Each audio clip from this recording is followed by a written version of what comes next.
Bueno, lo que voy a tratar de hacer para que los alumnos, eh, bueno, en lo posible se entretengan además de todo y puedan reflexionar acerca de una experiencia que es un testimonio de vida, como decía Gabriel. Así está contado en este libro que se publicó la primera edición en el año 2006, el día que maté a mi padre, Confesiones de un excomunista, que es un libro testimonial novelado sobre la base de datos absolutamente ciertos, vivencias personales. Y bueno, antes que nada decirles que efectivamente, como comentaba Gabriel, yo nací en una familia de militantes comunistas, mi padre médico, mi madre dentista, los dos eran afiliados al Partido Comunista, estamos hablando de los años 60 fundamentalmente, eh, y es decir, que yo me crié en una familia que para la media de la época era una familia eh, exótica, si se puede decir. Porque el comunismo, entre otras cosas, estaba la mayoría de los años de mi infancia, era una organización proscripta, era una organización ilegal. Por lo tanto, en casa se vivía un clima de clandestinidad y yo diría que también de cierta endogamia. Para mí eso era una curiosidad muy grande de niño, ¿no? Bueno, en el libro yo cuento un poquito cómo era esa visión que yo tenía de la lucha que llevaba adelante mi padre, sobre todo mi padre, porque es la figura que más me impacta, que más impacta en mi formación, en mi crecimiento, ese modelo que él me daba, porque por otra parte mi padre era un hombre muy honesto, trabajador, un médico muy importante que llegó a tener un desarrollo increíble en la profesión.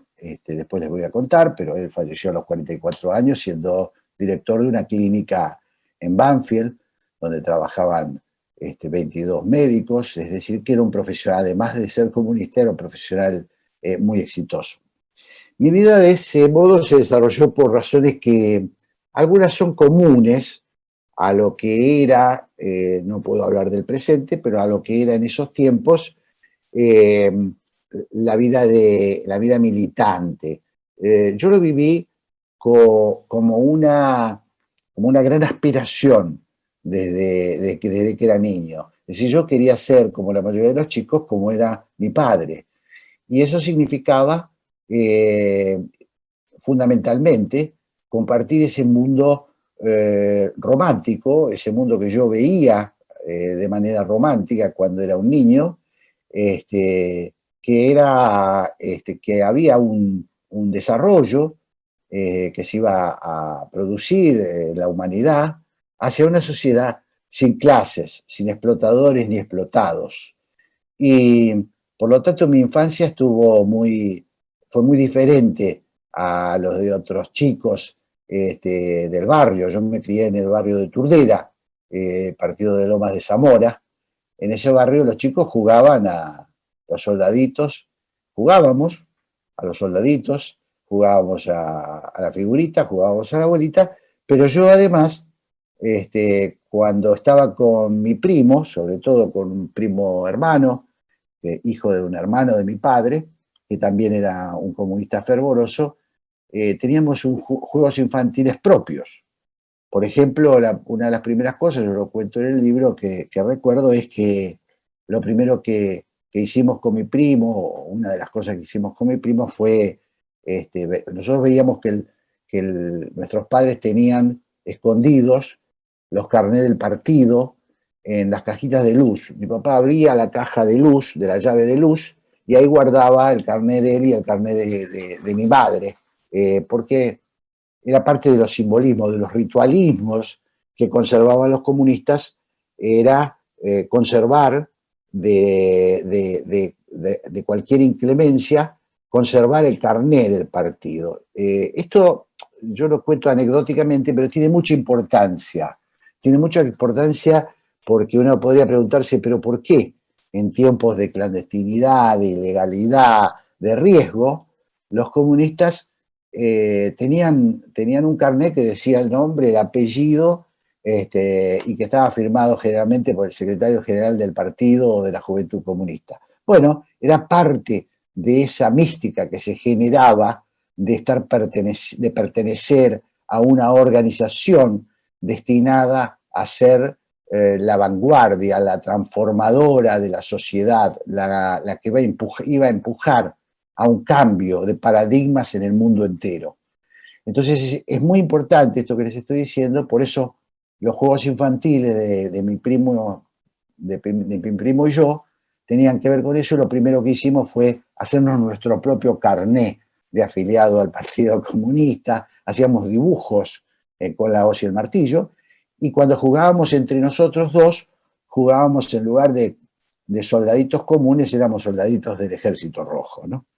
Bueno, esto me fue configurando a mí de una manera muy particular, y por lo tanto, cuando crecí un poquito en el colegio secundario, apenas 2 meses antes de cumplir los 14 años, se me acercó un militante de la Federación Juvenil Comunista en el Colegio Nacional Mariano Moreno, donde yo había empezado a cursar en el primer año, y me dijo, ya por supuesto tenía el contacto a través de mi padre, que se lo había dado a alguien, o a través de mi hermano mayor, que ya era militante comunista, y entonces empezó mi aventura como afiliado a la Federación Juvenil Comunista.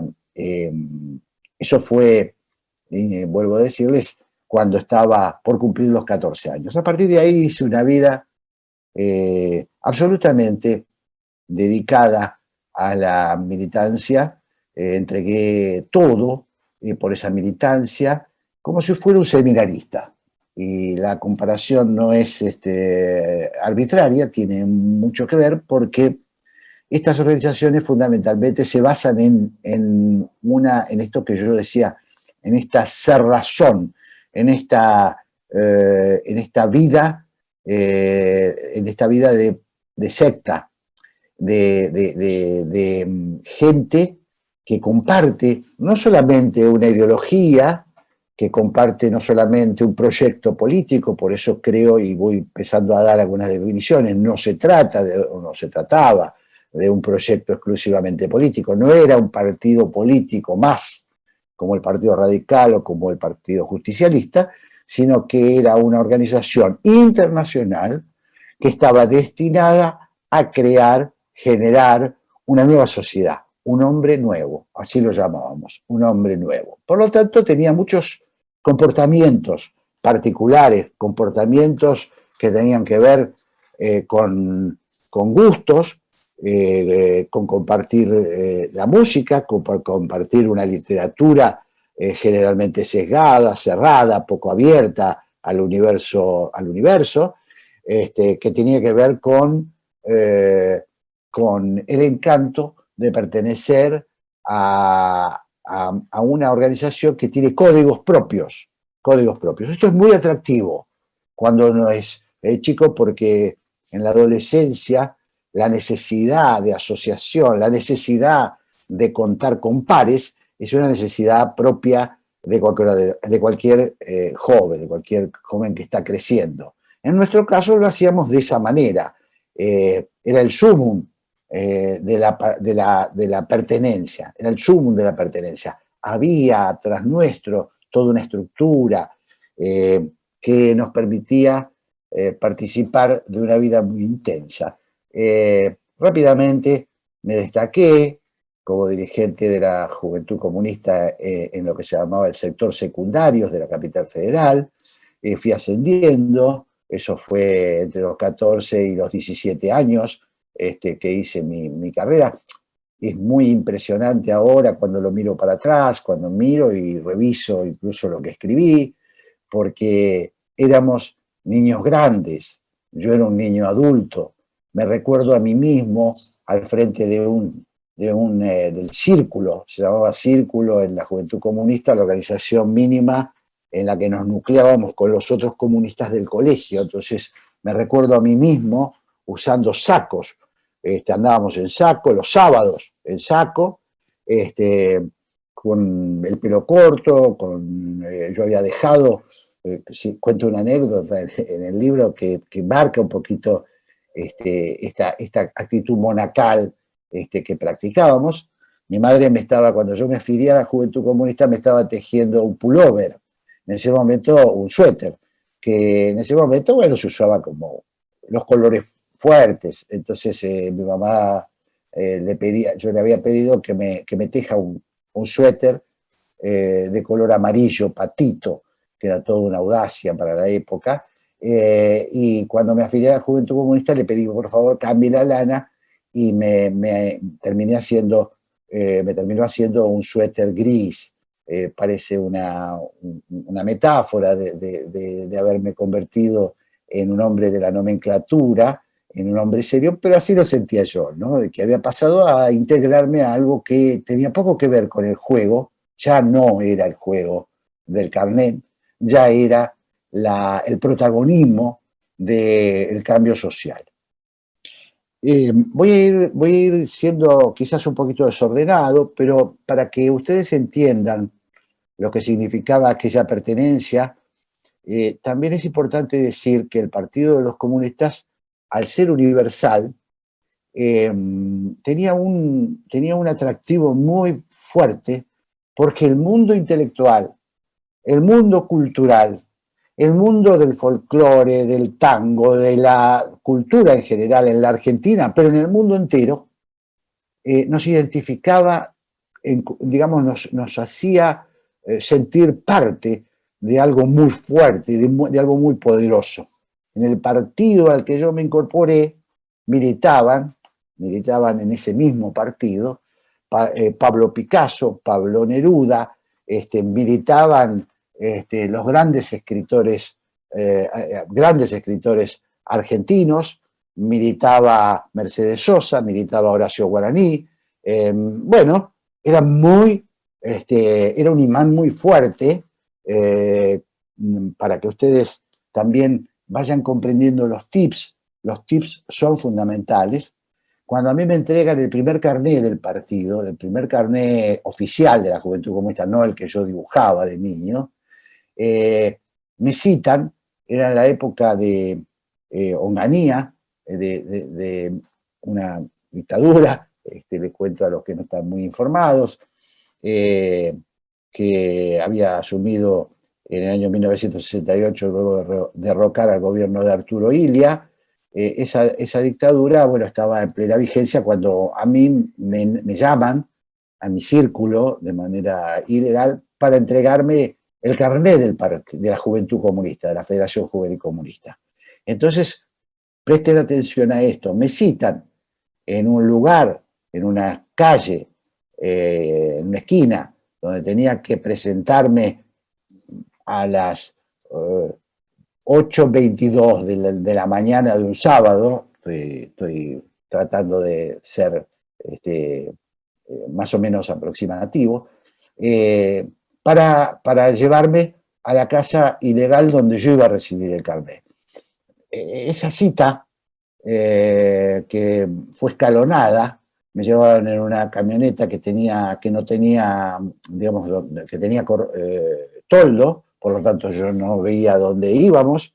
Luego me cambiaron de vehículo y terminamos en una casa en la provincia de Buenos Aires, donde estaba el secretario general de la Federación Juvenil Comunista, que era para nosotros un personaje mítico. Conocer al secretario general era el mayor deseo de un joven comunista. Entonces, en una ceremonia organizada perfectamente de manera clandestina, se entregaba el carnet. En el mismo día que lo recibí yo, para que ustedes comprendan la dimensión de la pertenencia, el mismo día que lo recibí yo, recibieron su carnet 2 personas más. Víctor Heredia, cantante popular, quizás lo conozcan, y otro cantante muy importante de la época, que era Daniel Toro. Por lo tanto, bueno, al encanto general, la idea esa de pertenecer se le sumaba esta cuestión de los rituales, de la solemnidad. El Partido Comunista era un partido muy solemne, cuidaba mucho de estas cuestiones. Las reuniones clandestinas del Partido de la Juventud Comunista de mi época se realizaban en lugares ornamentados, es decir, no solamente nos juntábamos en casas. Por ejemplo, si se hacía una conferencia de la Juventud Comunista, un congreso de la Juventud Comunista, ni hablar del Partido Comunista, que cada vez que hacía un congreso, eso se hacía en casas que se preparaban durante meses, había gente trabajando en esas casas ilegales durante meses, para que cuando llegaran los delegados, que llegaban de manera gradual, en diferentes días, para que cuando llegaran los delegados, esa casa estuviera preparada como si fuera un gran salón ornamentado, todo esto huyendo, evitando caer en manos policiales. Por lo tanto, esto que les estoy contando tiene mucho que ver con lo que más me gustaría que entiendan, que es por qué la pertenencia a una organización como era en ese momento el Partido Comunista y como son a muchas otras organizaciones cerradas de la izquierda en particular, tiene poco que ver con una cuestión de política, sino que tiene que ver con una ideología. La ideología es la religión de los agnósticos, la religión de los ateos. La ideología es una forma integral de adhesión a un credo. Por lo tanto, nosotros que creíamos ser ateos, que mi padre era, yo diría que no era un agnóstico solamente, porque renegaba de su creencia en Dios, nosotros somos de origen judío, no solamente renegaba de esa creencia, sino que era ateo. Ateo quiere decir que además tenía una misión, que era salir a combatir a la religión, evitar lo que nosotros conocíamos por Marx como el opio de los pueblos. Esa religión, esa lucha contra una religión se hizo paradójicamente construyendo otra religión, otra religión. Nosotros éramos muy religiosos y muy ritualistas, muy ritualistas. Les dejo solo un dato antes de contarles seguirles contando mi experiencia. El Partido Comunista, que se supone que era ateo, era ateo y agnóstico, era muy ritualista con los muertos.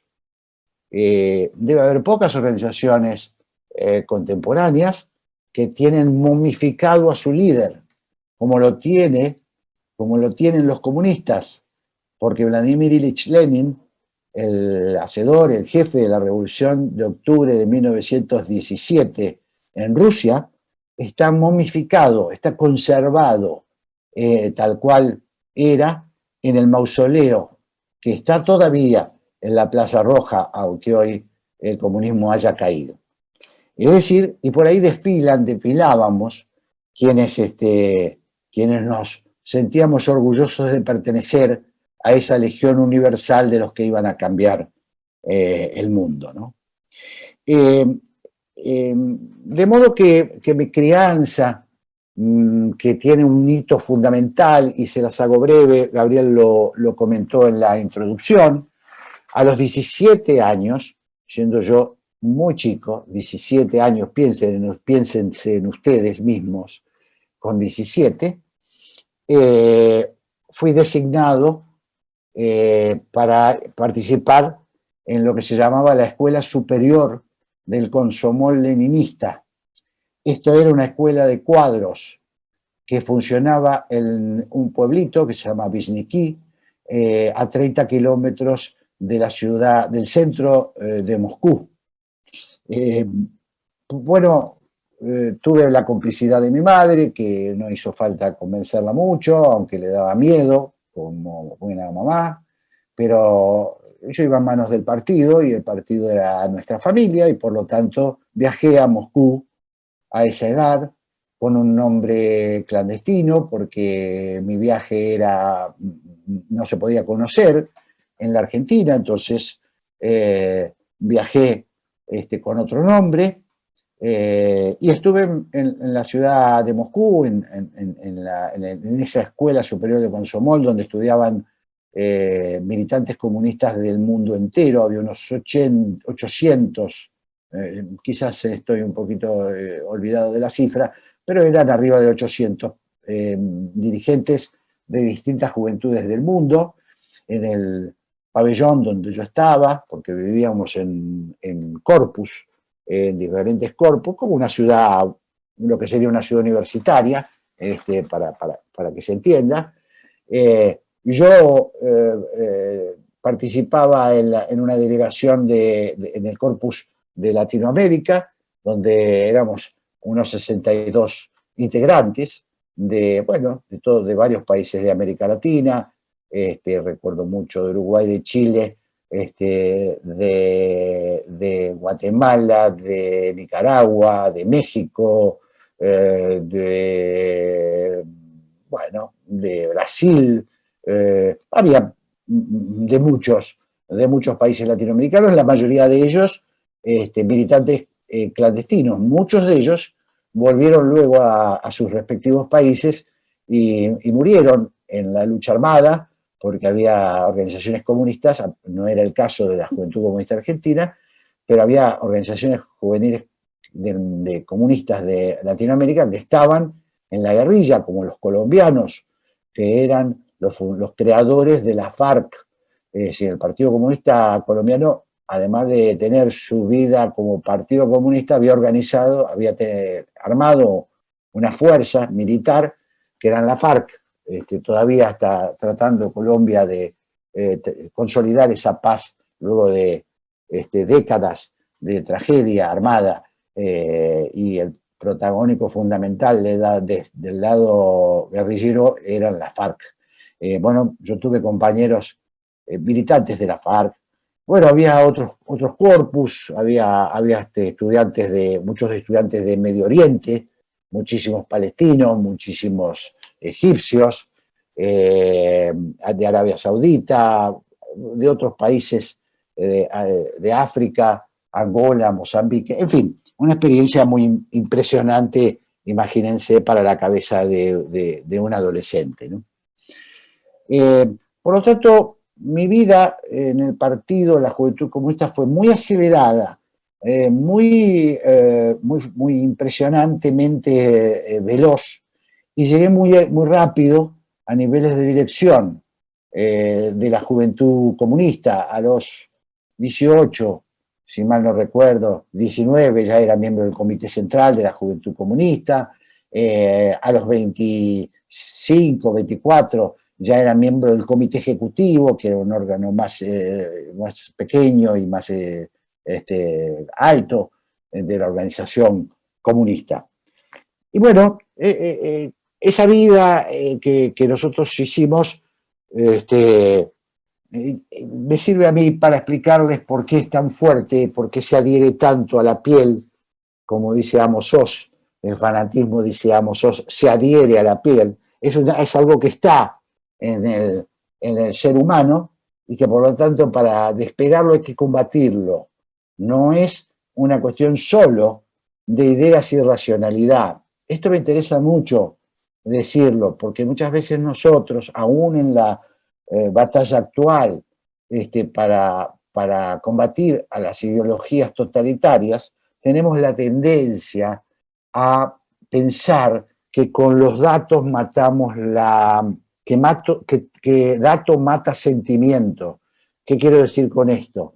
Pero si yo le explico a este hombre, le traigo a un comunista, le traigo a Jorge Sigal, le muestro que estuvo adentro de la Juventud Comunista, que vivió en una organización endogámica, autoritaria, que finalmente terminó en una gran frustración, que fue descubrir que el sistema socialista era una gran farsa, que había en realidad la eliminación de las clases sociales, no había sido más que la creación de una clase de privilegiados que vivían de una manera eh, increíble en el caso de la Unión Soviética, para que ustedes tengan una idea, los dirigentes comunistas tenían tiendas especiales, porque como no había nada, toda la fabricación de productos soviéticos era de muy rudimentarios y muy malos, los dirigentes comunistas, presentando el carné, podían comprar sus productos en los berioshkas, que eran tiendas especiales para dirigentes comunistas, ¿no? Yo cuando estuve en Moscú compraba cosas en los berioshkas, que tenían, digamos, las cosas de Occidente, lo que se vendía en Occidente. Es decir, de tal manera que lo que les quiero decir es que nosotros tenemos la tentación de que si contamos todo esto, si contamos cómo son las cárceles cubanas, si contamos, es imposible que una persona siga creyendo. Pues los voy a desanimar. Dato no mata sentimiento. La adhesión sentimental, la adhesión, la pertenencia es mucho más fuerte. Tiene que ver, vuelvo a insistir, con las creencias, con las creencias. Por lo tanto, así como les cuento este grado de adhesión al que yo llegué, voy a contarles también por qué, cuál es el desenlace de esta historia, que es personal, que es personal.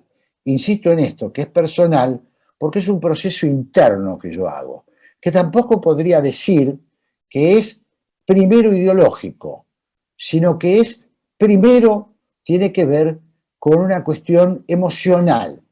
Yo empiezo a sentirme asfixiado dentro de esa organización estricta, esa organización endogámica. Me siento asfixiado por razones que son profundas, que no tenemos tiempo de desarrollarlas. Después, si hay preguntas, en todo caso les doy algunas pistas, pero que tiene que ver con esto. Es como ir qué sé yo, a un miembro de una secta cualquiera y tratar de decir, pero no, pero mirá, si es tan lindo tomarse un vasito de vino cada tanto. No, por ahí no va la cosa, porque la ideología juega con un aspecto del ser humano muy importante, que es el de la ilusión, la utopía, lo que se da en llamar la utopía, que es, pertenezco a la sociedad de los hombres nuevos. La utopía lleva a esto, que es mucho más importante que el sistema económico, político y económico que uno podría desbarrancar con pocos argumentos. ¿Sí? Pero vos fijate, si la Unión Soviética fue un desastre. Nosotros en 1970, cuando yo viajé, estoy hablando de la prehistoria para todos ustedes, cuando íbamos a los negocios a comprar algo en Moscú, nos sorprendía porque los encargados de las tiendas, nosotros andábamos en la escuela ya, teníamos, bueno, en ese momento, teníamos calculadoras, las Casio, pero ya eran calculadoras, es decir, un chico tenía una calculadora, sumaba, restaba, dividía, hacía una raíz cuadrada con un aparatito. Pues en Moscú se usaba el ábaco, el viejo ábaco, con pelotitas, decenas, centenas, y ibas a un comercio, bueno, vivían en un atraso, estamos hablando de la segunda potencia del mundo, es decir, Estados Unidos versus la Unión Soviética. País atrasadísimo en todos los planos. Pero estas cosas yo no las veía. Yo veía lo otro. Veía que la construcción de un mundo paradisíaco, yo los santificaba a los soviéticos, me parecía gente extraordinaria. No escuchaba ni siquiera los quejidos que alguna vez tuve de algún viejo en la calle, de una vieja, de una mama, como lo llamábamos nosotros, diciéndome, no, acá no tenemos comida, no nos gusta cómo vivir. No, eso no, era parte del desarrollo. Estaba lleno de alcohólicos, la gente tomaba mucho. Bueno, no, era porque en Moscú hace frío y porque habían sufrido mucho con la Segunda Guerra. Todo se le encontraba una explicación para que la racionalidad no ingrese, para que la racionalidad ingrese. Por eso les digo que cuando uno se encuentra con un militante y trata de dar argumentación, dice, pero ¿cómo puede ser que después de haber visto el fracaso, la Unión Soviética, el campo socialista, no, aunque el capitalismo creyó, como dice Iván Krastev, un politólogo búlgaro muy impresionante, dice, el capitalismo creyó que le había ganado la guerra al comunismo, pero lo que no entendió es que el comunismo se suicidó. El comunismo no volteó a nadie, el comunismo se implosionó. Esto es una cosa, mayor argumento que este no hay. Implosionó. Si no había un señor, un malentendido, hizo abrir la barrera del muro de Berlín e irrumpió la gente desesperada por salir hacia Occidente para poder ver cómo era la vida del otro lado de la cortina de hierro. Esto a mí me fue perforando, fue un proceso que se fue produciendo a lo largo de los años, y cuando tenía 30 años había llegado a un lugar muy alto de la dirección de la Federación Juvenil Comunista. Prácticamente era uno de las manos derechas de quien en ese momento era el secretario general de la Federación Juvenil Comunista, Patricio Echegaray. Y yo, por alguna razón que me llevó mucho psicoanálisis determinar, yo no quería seguir entrampado en ese mundo fantasioso y de encierro. Entonces, antes que todo, yo digo en el agregado que le hice a la edición del libro el año pasado, en el 2020, una edición ampliada que sacamos, que sacó Editorial Sudamericana, yo digo que mucho antes de ser texto, el día que maté a mi padre fue dolor, fue desencanto, fue tristeza infinita. Es decir, yo no aguantaba más estar ahí en esa estructura, y por lo tanto mi primera discrepancia no fue, o por lo menos no quise poner en el centro mis diferencias políticas. Yo me quería ir, lo primero que quería era respirar aires nuevos. Había terminado la dictadura, el Partido Comunista había tenido una posición bastante peculiar, que hoy no alcanzamos a decir todo lo que me encantaría contarles, pero bueno, el Partido Comunista, frente a lo que fue la dictadura en 1976-1982, tuvo una posición de apoyo crítico. Ustedes, algunos se sorprenderán, pero el Partido Comunista tomó una postura que la definió su comité central el 24 de marzo de 1976, como apoyar lo positivo y criticar lo negativo. Es decir, que los comunistas, para preservar la legalidad del Partido Comunista y estar en la categoría de suspendidos, como estaba el resto de los partidos políticos argentinos, y no ser disuelto o clandestinizado como fue con las organizaciones armadas, el Partido Comunista mantuvo con la dictadura una extraña posición de apoyo crítico, que tiene que ver también con posiciones con la geopolítica soviética, que siempre tuvo mucho interés en la Argentina por razones no solo económicas, sino también estratégicas. La entrada al sur del continente americano era ya visto por Lenin como algo muy importante. Gabriel o alguien que esté escuchando, me avisan por favor si me voy pasando del tiempo.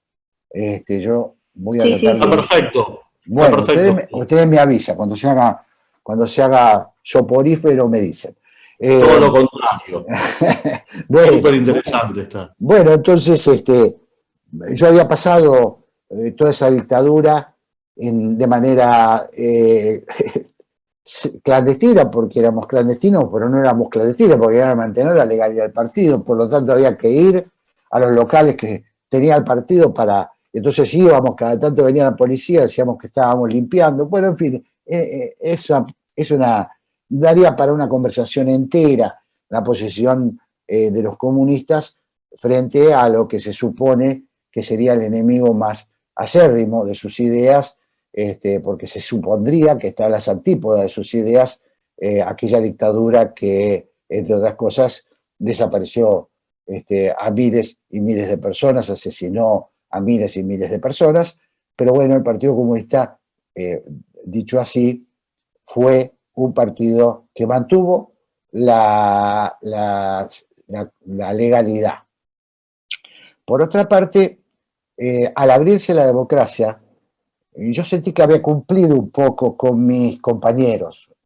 Yo perdí muchos amigos durante la dictadura, amigos en algunos casos íntimos, porque siendo, así como les dije, la posición del PC, eso no evitó que unos 140 comunistas aproximadamente, no recuerdo la cifra con exactitud, fueran secuestrados y asesinados, entre ellos algunos muy amigos míos, entre ellos uno que había sido mi jefe en la delegación de la Juventud Comunista en la URSS, Alberto Cafarati, que fue el secretario adjunto del Sindicato de Luz y Fuerza de Córdoba, la mano derecha de un legendario dirigente sindical que se llamaba Agustín Tosco. Y entonces, bueno, la idea de irme del Partido Comunista no era solo, no había que resolver un trámite, había que resolver un cambio de vida. Yo tenía que decidirme a salir a la intemperie, a ver cómo era ese mundo de los comunes. Estoy exagerando porque yo tuve la precaución durante mi vida militante de mantenerme como estudiante universitario, que fue una cosa que agradezco, haber sido estudiante de la Facultad de Derecho, porque eso me permitía el contacto con una realidad que no era la endogámica. Yo tenía amigos en la facultad, amigos que no eran comunistas, que no sabían de mi otra vida. Y por lo tanto eso me ayudó mucho. Y algunos, sabiendo de mi otra vida, he conservado la amistad. Y tengo que decir ahora que uno de mis compañeros de facultad, que en aquel momento yo le había confesado mi militancia comunista, estamos hablando de años muy peligrosos, donde se moría, yo le conté igual a este amigo, era el hijo de un almirante, él era liberal por convicción, su casa era una casa totalmente distinta a la mía, una casa de confesión semanal. Recuerdo que me contaba él que los jueves iba un sacerdote a comer a la casa, y yo me hice muy amigo en ese momento, y le agradezco mucho porque me emociona un poco recordar ese tipo de cosas, porque cuando se dio el golpe, cuando se produjo el golpe, cuando veníamos de una masacre, de la masacre de las 3A, los años del 74, 75, hasta el golpe de Estado del 24 de marzo del 76, de muchos crímenes, de muchos peligros, las 3A, y este compañero de facultad un día me llamó cuando estaba ya el pronunciamiento en puertas, ya se sabía que iba a haber golpe de Estado, y me dijo, te quiero decir algo, Jorge, si vos tenés algún problema, si corres riesgo, vos te venís a vivir a mi casa. Son las cosas que uno no olvida más, porque era para él mismo una gran osadía, y muestra que el verdadero humanismo tiene otros valores que poco tienen que ver con la rigidez ideológica. Poco tienen que ver con la rigidez ideológica. Bueno, la facultad a mí me ayudó a tener una vida un poco más normal. Quizás eso también me permitió, me fue perforando, yo lo digo en el libro, me fue taladrando, fue entrando en mi cabeza y en mi corazón, hasta que pude, con la democracia, encarar al secretario general del Partido de la Juventud Comunista que, como era un hombre bastante perspicaz, me había ofrecido cada vez más cargos. Me dijo, vos estás entre mis posibles relevos. Es muy típico de los líderes psicopáticos, perciben cuando uno está quebrándose, dicho entre comillas. Entonces me había ofrecido un camino de gloria en la Juventud Comunista. Eso hizo que yo apresurara mi salida. Yo me sentía asfixiado. Nunca les conté que la imagen de mi padre, y se lo voy a contar en todo caso a modo de cierre, la imagen de mi padre, además de ser poderosa por el hecho de que era comunista, fue una imagen muy venerada por mí, porque mi padre, cuando yo tenía 14 años y venía de festejar el 50 aniversario de la fundación del Partido Comunista en una fiesta clandestina, estoy hablando del 6 de enero de 1968, llegué a mi casa y me esperaba un hermano de mi padre, un tío mío, para decirme que mi padre se había ahogado tratando en el río Paraná, en una salida en el brazo del Paraná, acá cerca, se había ahogado, pero con un gesto previo antes de ahogarse, que fue el de salvar a mi hermano. Mi hermano se había caído al agua, mi hermano menor, que tenía 7, la vela le había hecho un respingo y lo había tirado al agua. Mi padre se tira para salvarlo y por alguna razón que nunca supimos y no sabremos, logra sujetar a mi hijo, a mi hermano menor a flote, y él muere ahogado. Entonces, mi padre, además de todo, para mí era el héroe perfecto, era comunista y el héroe perfecto, le había salvado la vida a su hijo. Por lo tanto, cuando yo me voy del Partido Comunista, no me estoy yendo de una organización política. Me interesa mucho que entiendan esto. Tenía que romper con todo eso y tenía que también, de alguna manera, quebrar una tradición familiar, una ideología hereditaria. Y esto, el secretario general de la Juventud Comunista, que no era ningún pavote, cuando yo finalmente me animo y le digo, mirá, yo me quiero ir, quiero dedicarme a otra cosa, quiero terminar la carrera, yo era rentado, yo cobraba un sueldo, trabajaba de comunista y no soportaba más esa vida. Entonces cuando le digo a él que yo me quería ir, él me dijo, entre otras cosas, además de, bueno, de llorar, después de enojarse, de gritar, vos sos un alto dirigente de la Juventud Comunista, no te puedo decir, después me abrazaba, lloraba, y en ese momento me dijo, mirá Jorge, que irte del partido es como matar a tu padre. Y de ahí surgió el título, entre otras cosas, del libro. Efectivamente, creo que él tenía razón.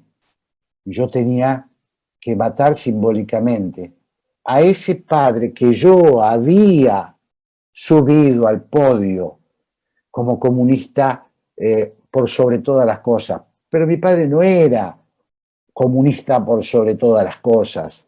Mi padre era un gran padre, era un gran médico, era un gran amigo, era un gran profesional de la salud. Había trabajado 20 años de manera gratuita en el hospital público, en el hospital Rawson. Venía de Turdera todos los días al hospital para cumplir con su deber. No faltaba un solo día a su tarea como médico cirujano del hospital Rawson. Mi padre era una persona culta, lectora, pero yo, al morir, lo había cristalizado en la faceta que a mí más me atrajo, que más me impactó, porque mi papá, entre otras cosas, era un hombre de muchas certezas. Yo lo veía así cuando era chico, cuando lo miraba de abajo. Era un hombre de muchas certezas, el mundo va a ser así. Él era expresivo. Cuando iba a una sinagoga, nosotros teníamos familiares que practicaban la religión judía. Cuando íbamos a una sinagoga y le decían, doctor, se tiene que poner la kipá, mi papá decía, no, yo no uso esto, yo soy religioso. Y cuando la sacaba y venía el rabino, entonces terminaba poniéndose un pañuelo de 4 nudos, como se usaba en esa época, en la cancha, con lo cual tenía la cabeza tapada, pero además producía un efecto de provocación que todo el mundo terminaba, en vez de mirar a los novios que se estaban casando por hippie, terminaban mirando a mi padre, que era una especie de superhéroe, incluso para aquellos que no compartían para nada su ideología. Bueno, entonces yo estaba rompiendo con esas estructuras. Si quieren, podemos hablar un montón y se imaginan que me he convertido en una especie de, quizá mi única especialidad tiene que ver con creencias y desencantos. Yo me propuse estudiar mucho los sistemas cerrados y me hice, de alguna manera, sí, no lo digo sin jactancia, pero me hice especialista en estas organizaciones idealistas, estas organizaciones de carácter teológico secular. Me hice especialista y sigo formándome mucho para entender, para tener más conocimientos al respecto. Pero y tengo muchos datos y conozco mucho el estalinismo y acabo de leer un libro impresionante que se llama El Gran Juego, de quien fuera el creador de la mayor organización de espionaje durante la Segunda Guerra Mundial al servicio de la Unión Soviética, Leopold Trepper, que terminó preso 10 años en las cárceles de Stalin y cuenta su historia. Sigo leyendo apasionadamente porque creo que la historia que yo viví no pasó. La historia que yo viví es una historia plenamente vigente. Está vigente en Cuba, está vigente en Nicaragua, está vigente en Venezuela, está vigente en China.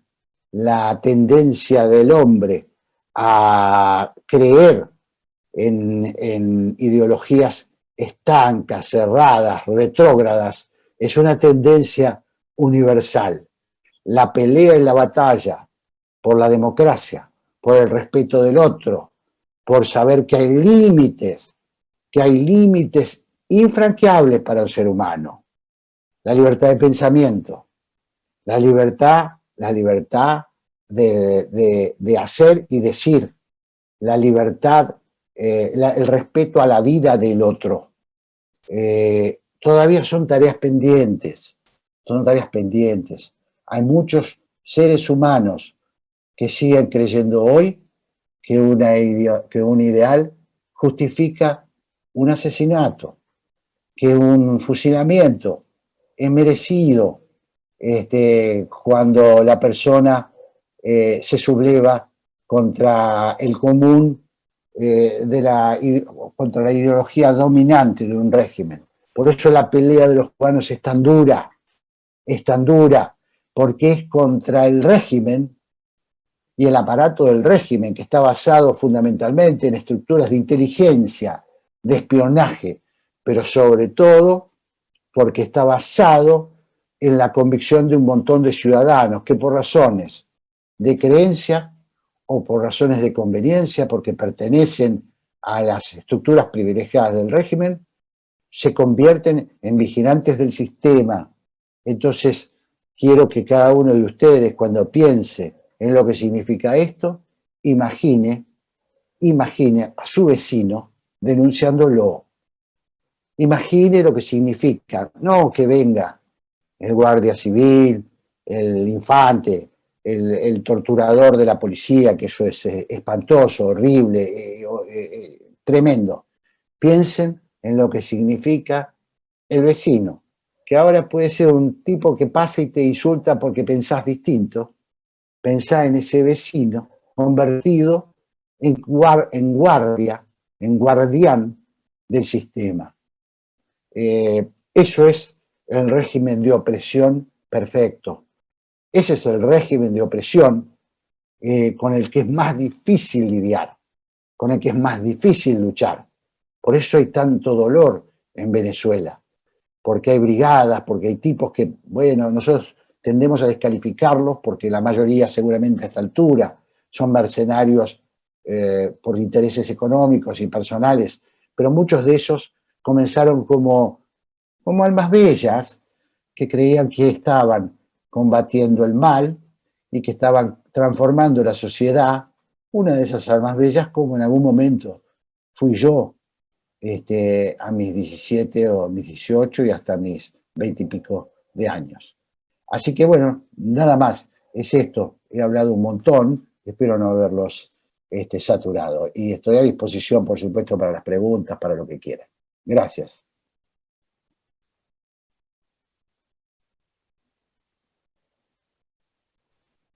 Hola Jorge, hola el resto.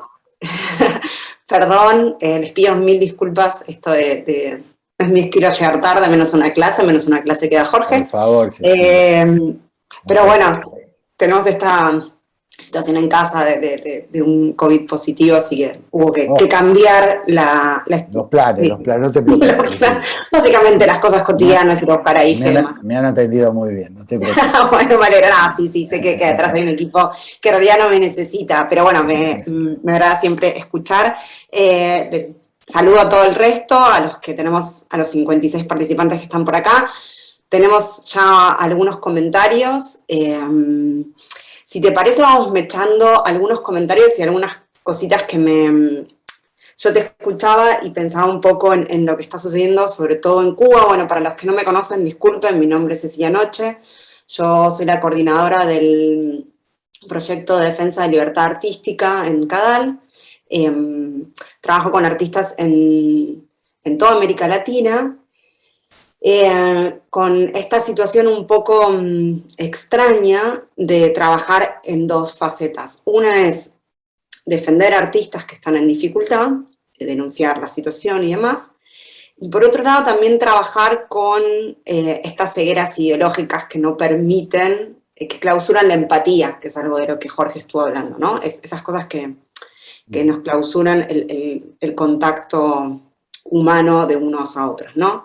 Un poquito el trabajo que decimos desde CADAL en ese sentido fue meternos en la cultura latinoamericana, que históricamente le cuesta admitir que Cuba es una dictadura, que Venezuela es una dictadura, que Nicaragua es una dictadura, creo que les es más fácil.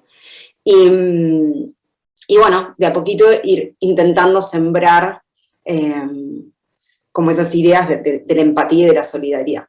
Y en ese sentido, bueno, lo que decías, Jorge, me quedé mucho con esta idea de que saliste a la intemperie, ¿no? Cuando contás, hay muchas cosas que quiero retomar, pero empezando por esa imagen de que dejar el partido implicaba estar en la intemperie, ¿no? Un poco también para hacer el trabajo contrario, de pensar nosotros cuáles son los lazos que nosotros podemos construir con los convencidos. Los mercenarios, dejémoslo por ahí a un costado, me resulta más difícil a mí pensar, pero pienso mucho en, tenemos acá varios comentarios de cubanos que se sienten identificados, que están pidiéndonos tus libros, por ejemplo, pero también para nosotros hacer ese trabajo y ese ejercicio mental, si quieren humano, llámenlo espiritual si algunos quieren, filosófico, político, de hacer enlazo con el convencido, ¿no? Entonces,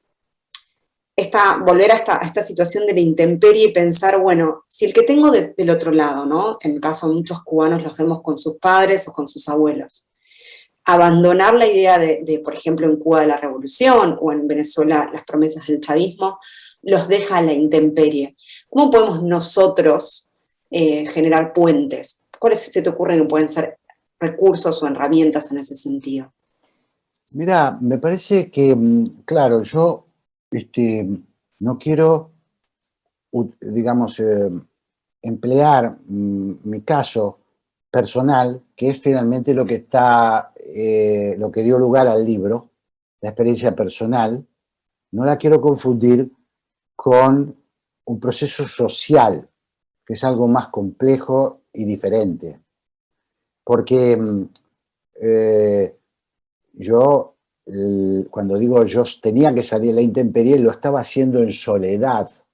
Estaba yo rompiendo con mi historia, con mis amigos, con mi grupo de pertenencia, con los que salía los sábados, con los que íbamos al cine, con los que compartíamos películas, con los que compartíamos libros, literatura, con novias, exnovias.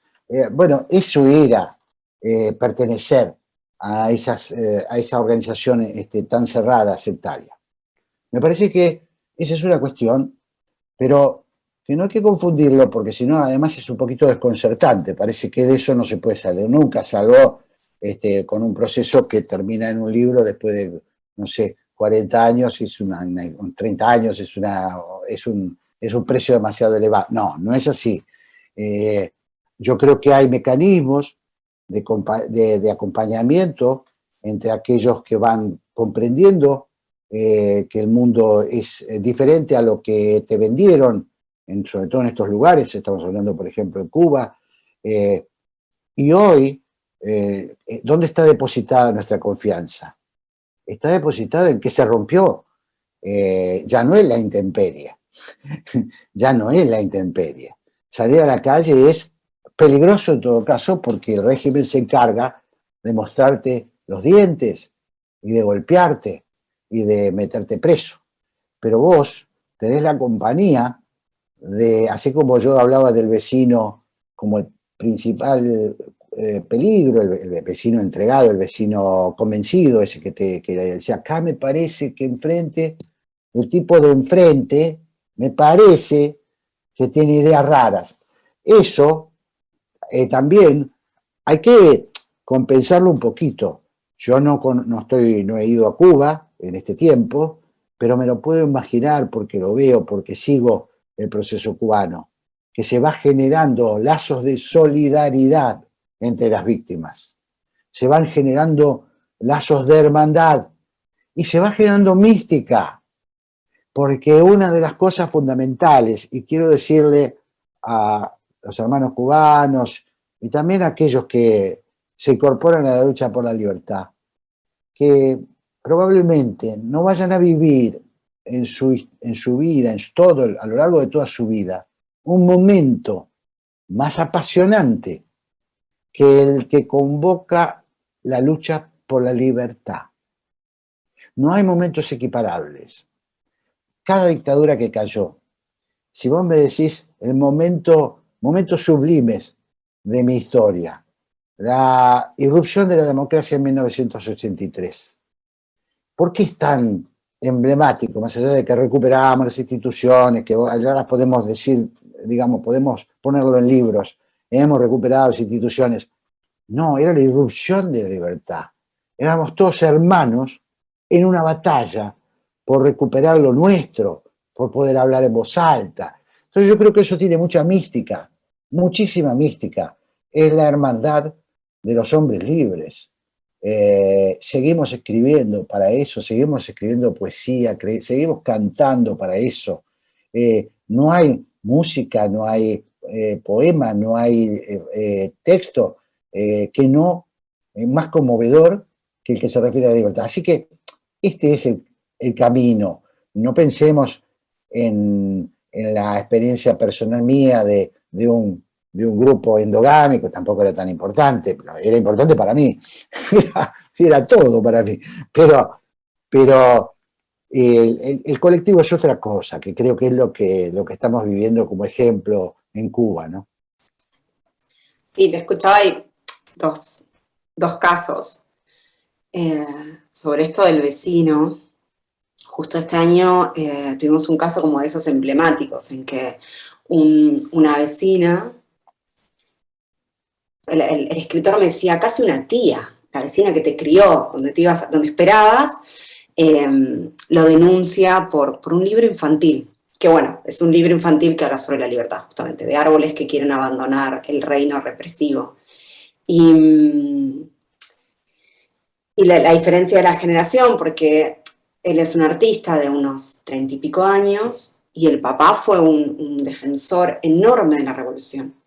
Y él me decía que por ahí el dolor más grande fue acompañar al padre como en el quiebre de ese momento, ¿no? Que creo, y volviendo a lo que vos decías sobre los lazos, que lo que tiene de enorme esta generación, acá hay chicos, no sé, espera que lo encuentre, pero Irel Gómez Moreira, por ejemplo, que ayer estuvo organizando nos cuenta que estuvo organizando la marcha en Camagüey, hasta que fue detenido, bueno, con su mujer Lázara, que bueno, que por eso no pudo participar ayer, que te agradece por tu testimonio. Una de las cosas que yo más escucho en los artistas, que por ahí son los que más visibilidad le dan, porque efectivamente son capaces de construir mística. Hoy se cumple un año del acuartelamiento de los huelguistas de San Isidro, el movimiento San Isidro, y siempre les pregunto cuál es el beneficio de esa militancia, ¿no?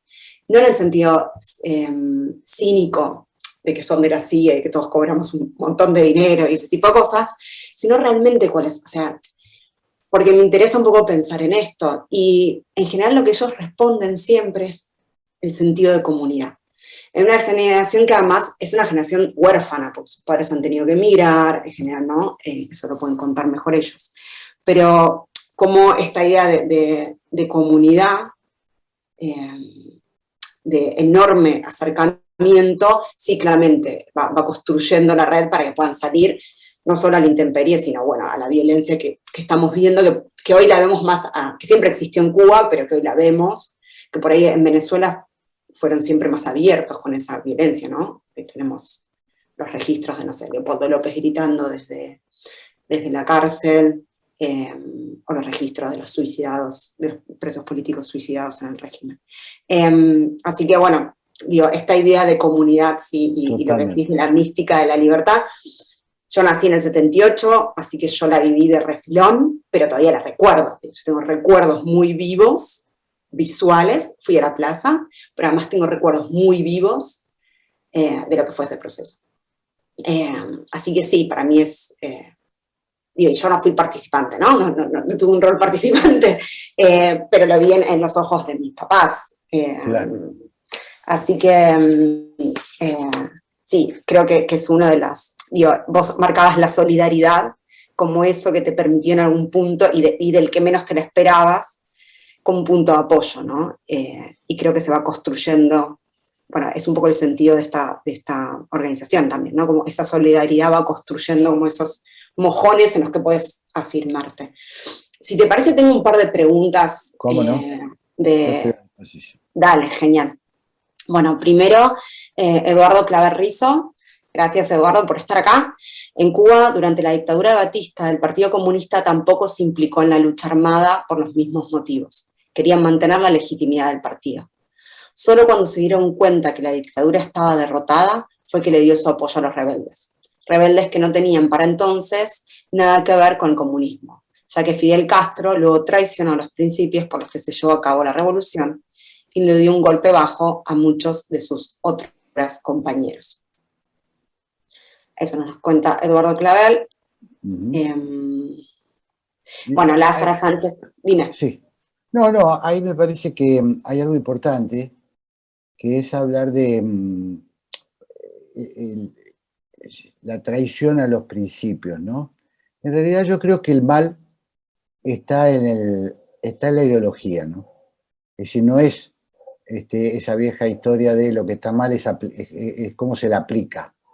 Es esa idea totalizadora. El problema que vos tenés con los sistemas totalizantes, con las utopías totalizantes, es que se ha probado que la no aceptación de la imperfección, es decir, nosotros tenemos que aceptar que el ser humano es imperfecto. No va a haber ser humano perfecto. El hombre nuevo, esa idea del hombre nuevo, que es muy romántica, porque cuando la vivís desde ese lado es lo haremos tú y yo, dice Biglietti, ¿no? Creo que es de él la letra que dice lo haremos tú y yo, y entonces con el corazón del Che y la mano. Bueno, es esa idea de que hay un hombre perfecto, construido sobre la base de la perfección, es lo que lleva a la masacre.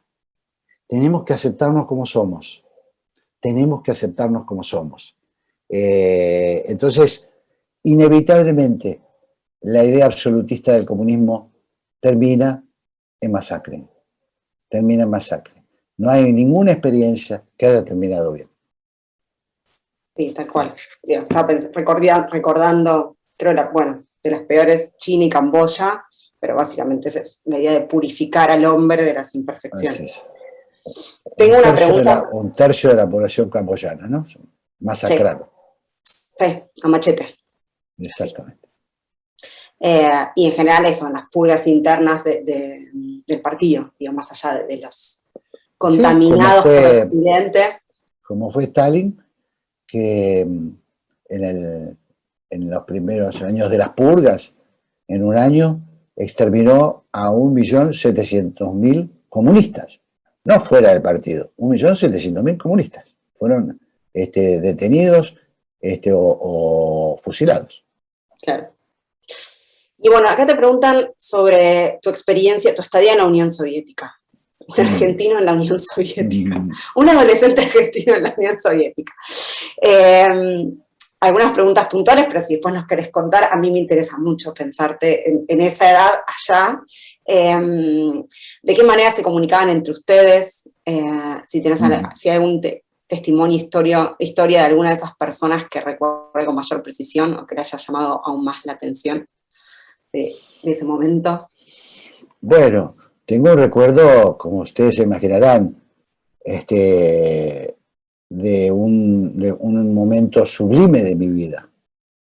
A los 17 años todo se vive con intensidad. El amor, sobre todo.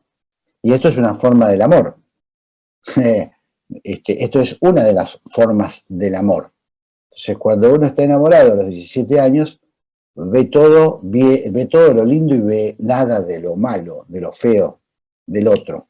En este caso, de la organización. Yo viví en un mundo donde éramos todos camaradas. ¿Cómo hablábamos? Hablábamos, bueno, con los latinoamericanos, por supuesto, en castellano, con los demás. Yo, por ejemplo, figuro que cuando llegué, lo primero que hice fue anotarme en el curso voluntario de ruso. Y aprendí bastante el ruso. Después me olvidé, ¿no? No decir que no puedo hablar ruso hoy. Pero yo llegué a comunicar. Entonces, muchas veces incluso yo no hablaba inglés, entonces hasta con delegados que hablaban inglés, yo picoteaba en ruso. Y nos entendíamos. Además, a los 17, 18, 22 años, uno se entiende en cualquier idioma que hable. Así que fue una experiencia muy apasionante porque yo no sé cómo explicarlo, es un estado de excitación continua. Nosotros cuento brevemente, nuestro sistema. Nosotros vivíamos como les decía, con una especie de ciudad universitaria, con corpus para vivienda, y un corpus que era comedor, gimnasio, y otro corpus que era 2 corpus para clases. Recibíamos las clases durante la mañana, entrábamos creo que a las 8, por ahí era un poquito más tarde en invierno, no lo recuerdo, creo que era a las 8, y salíamos alrededor de las 13. Teníamos clases de algunas materias que eran obligatorias en la cursada. Era historia del Partido Comunista de la Unión Soviética, economía política, filosofía política y teoría y táctica del movimiento comunista internacional. Esas eran materias de cursada obligatoria. Y después habría materias de cursada voluntaria, que yo hice las más que pude, como apasionado joven de 17 años, estrenando ideología, ¿no? Con toda esa felicidad. Por ejemplo, ateísmo científico, es una de las más divertidas que me tocó, porque además la daba un tipo que parece un cura. Entonces, daba ateísmo con la solvencia de un cura. Imagínate que es practicar cómo hacer antirreligión. Así que era muy, muy impresionante. Y el tipo vestía de camisas cerradas, era un cura. Bueno, y tuve historia del consumo leninista, es decir, de la juventud comunista de la Unión Soviética. Esa era otra, no me acuerdo si era voluntaria, me parece que era voluntaria. Tuvimos algún pequeño curso de teoría insurreccional, que no llegó a más que a alguna práctica de tiro y que no era, digo, en el servicio militar hice más que ahí, ¿no? Cuando hice el servicio militar en la Argentina. Pero bueno, sí, había una especie de... había una materia que era teoría insurreccional que la daba un sobrino de la pasionaria de Dolores Barbudo, la legendaria dirigente comunista española, que estaba exiliado en Moscú desde la Guerra Civil Española. Entonces nos explicaba cómo escapar de la policía, métodos de ocultamiento de materiales, bueno, y todo muy apasionante en la cabeza de un niño más, ¿no? De un niño. Es impresionante. Así que la vida ahí era una vida como haber tenido una beca en cualquier ciudad universitaria o del mundo, con las particularidades del caso, digamos, con las peculiaridades del caso. Había cubanos.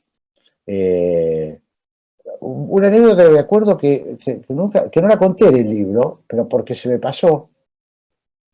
Mirá vos, cuando estaban llegando las delegaciones, yo llegué en el 5 de septiembre de 1970 a la escuela de Consomol, digamos, a mi destino, ¿no? Después de pasar por la aduana, de que me dieran el documento, me sacaran mi pasaporte y me dieran uno con un nombre falso, un carnet que me identificaba.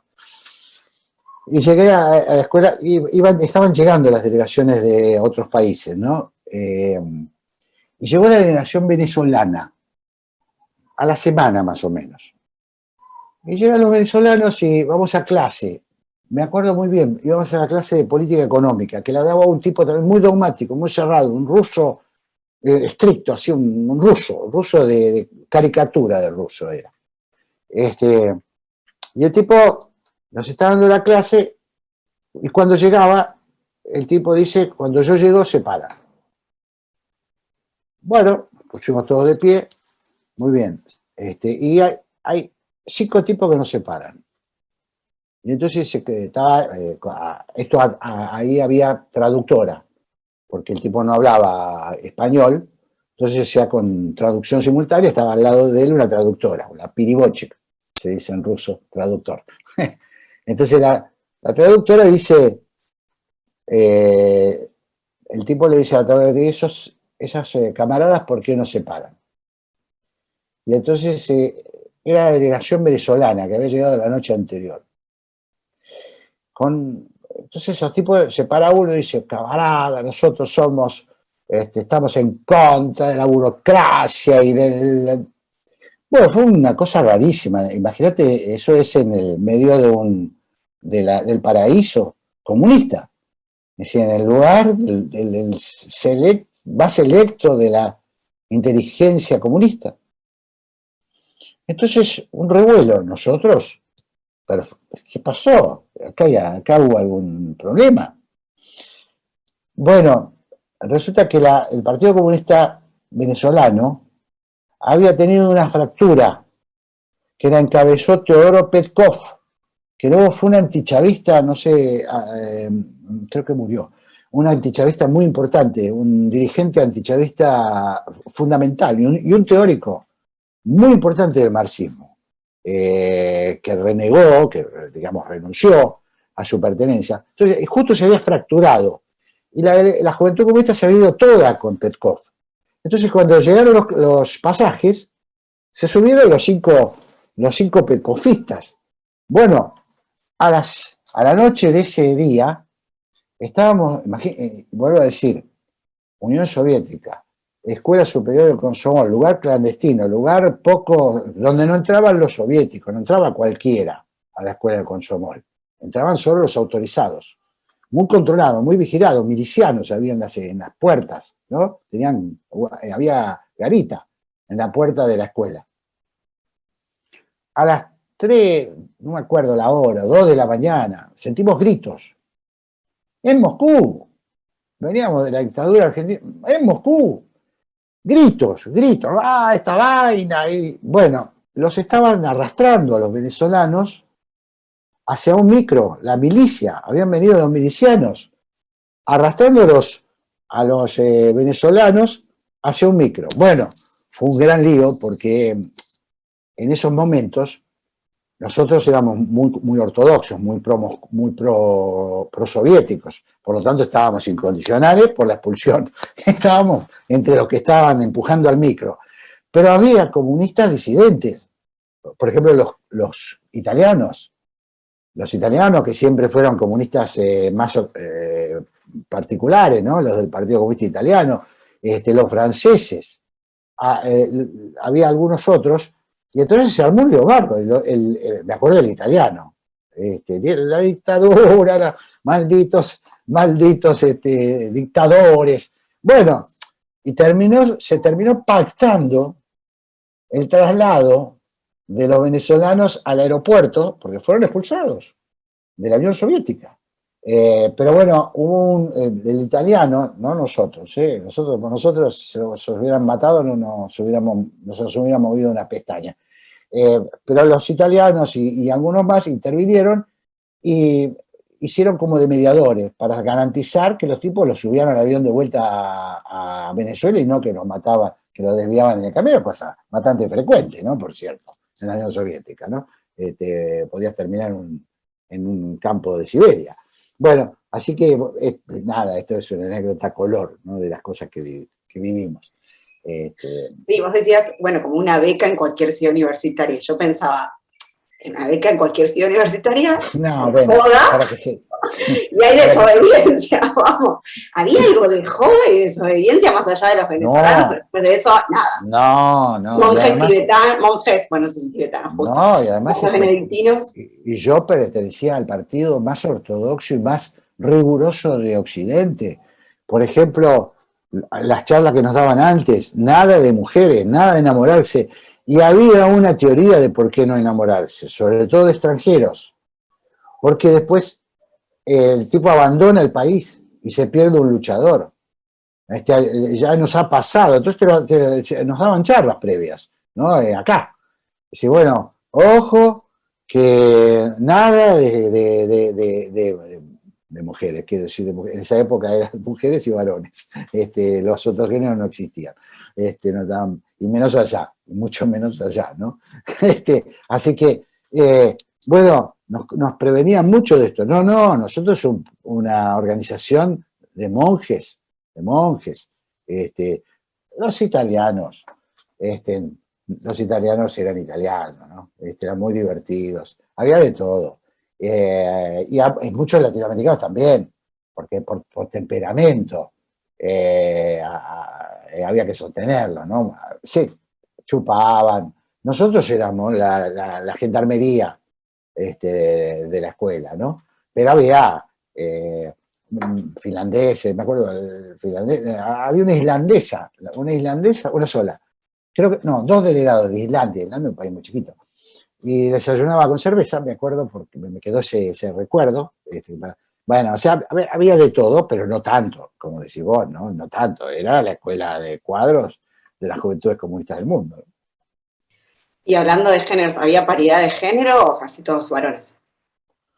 No, vos sabés que es no quiero ser aguafiesta, pero vos sabés que el Partido Comunista tenía un frente femenino y dirigía la Unión de Mujeres Argentinas. Y había cuidado, yo creo que hay un antecedente de la proporcionalidad, del tema de la proporcionalidad, que es del Partido Comunista. había obligación en los órganos dirigentes de poner un cupo femenino. Teníamos cupo femenino. Eso no quiere decir que no había machismo, que no había lo mismo. Por supuesto, no hablemos de los otros géneros, ¿no? Que eran brutalmente reprimidos. No era un chiste. Brutalmente reprimidos, porque la homosexualidad era una desviación que traía perjuicios en todo sentido. Primero, una desviación a la moral comunista, una desviación a la moral comunista. Y segundo, un hombre homosexual, como decía Fidel Castro, es un hombre frágil, es un hombre que puede delatar, que puede traicionar, ¿no? Este es el concepto, un concepto tremendo, tremendo. Así que toda esta cuestión de hoy, asociarlo con la izquierda es por lo menos antojadizo, ¿no? Sí, ahora hay una película de un artista cubano, Leonardo Perea, que formó parte del movimiento San Isidro, se fue hace unos años, el año pasado o el anterior, y bueno, Dios, es una persona trans, y es al que buscan para quebrar el movimiento, es al que buscan Claro, y yo pensaba, claramente es por un prejuicio de ellos que lo consideran frágil, además es un... Bueno, Fidel lo decía, está publicado, hay que leer el libro de Lori Sanata, El último rey católico, para ver todo digamos, el tremendo machismo, el tremendo la homofobia practicada por Fidel y por la dirección del Partido Comunista Cubano. Es impresionante, impresionante. Sí, digo, todavía corre. Esto Sí, pasó claro, hace 2 claro, años sí. y todavía está embebido probablemente en los manuales de ellos, que una persona trans, una persona homosexual es una persona quebrable, absolutamente, es una persona frágil. absolutamente. Bueno, acá hay varios que reconocieron a Petkov, Checoslovaquia, el socialismo como problema, de Teodoro Petkov, un libro clave que valió la reprimenda directa de la URSS, nos comparte Magdalena López. Brezhnev lo acusó de renegado por ese libro que publicó en el 68. Claro. Varios que reconocen una experiencia. Había sido guerrillero Petkov, había sido un comandante guerrillero, es decir, un tipo probado. El PC venezolano en un momento tuvo un grupo guerrillero y Petkov estuvo en ese grupo. Entonces, cuando él rompe con la ortodoxia comunista, con estas posiciones, sobre todo con Checoslovaquia, la invasión de los tanques soviéticos a Checoslovaquia, se convierte en un líder de la disidencia, un referente muy importante, un teórico muy importante. Y también acá Eduardo Claverrizo nombra otro libro de Eudosio Rabines, La gran estafa. Sí. Hay quien dice que el libro tiene como desfases y que Rabines cuenta cosas que no vivió. ¿Ha leído el libro? ¿Qué tan cierto hay en esa historia? No sé si lo conoces. No lo leí. No puedo hablar porque no lo leí. Perfecto. Bobón Rosa te pregunta, ¿cómo estos dilemas que usted vivió con las nuevas generaciones en su país, en Argentina? No sé si tiene hijos, pero en esencia me gustaría su visión de cómo ve la discusión sobre las alternativas políticas hoy para Argentina. ¿Cómo se produce o vivencia estos diálogos con las personas de generaciones más jóvenes a su alrededor? Bueno, yo por suerte trato de rodearme mucho de jóvenes. Es más, tengo un programa de radio donde me he propuesto en los domingos al mediodía en AM Ciudad, en 1110, y trato mucho de llevar intelectuales jóvenes, intelectuales, gente de la cultura, artistas, porque creo que es fundamental entender, bueno, primero hay una confesión personal, porque creo que uno envejece cuando deja de mirar